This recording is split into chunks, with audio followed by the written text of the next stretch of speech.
Okay, Kennedy, thank you so much for including your work here. Um, good job describing your reasoning behind indicating that these are your good choices. I think these are fantastic. I think they're really compelling. Got a question, your weekly question. I want to base that on these two illustrations. But the technique is really good. It's really consistent too. So as we can see, I mean, I could tell this was the same designer or artist just by looking at the two pieces. There's a unique style here that is preserved through both images. So that points to stylistic renderings, consistent stylistic renderings from the illustrator, which of course is a good thing. So we can clearly see that this isn't an isolated incident, that this is actually the style that this designer or this artist employs in their work. So I found it to be really, really interesting.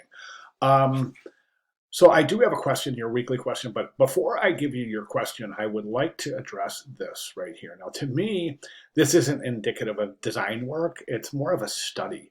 And I think that you kind of alluded to that in your writing. But to me, this is more indicative of trying to develop a way to illustrate different emotions via facial expression.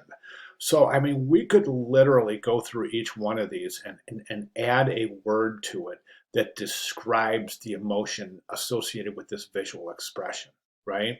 Of course, we have happy, sad, and angry of the three big ones, but forlorn and conniving and things are like conniving. To me, that's he's planning something. You know what I'm saying? Content, like this is just a really content.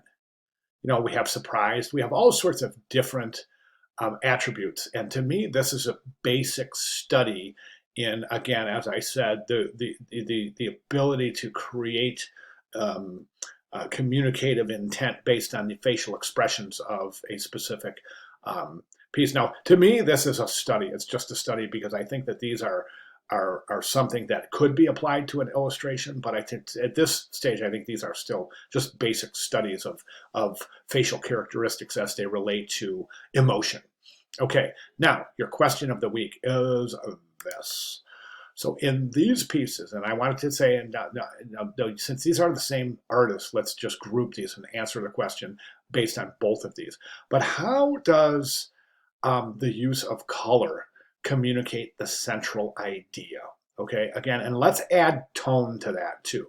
How does the use of color and tone contribute to the help contribute to the communication of the central idea? Once again, how does color help communicate the central idea?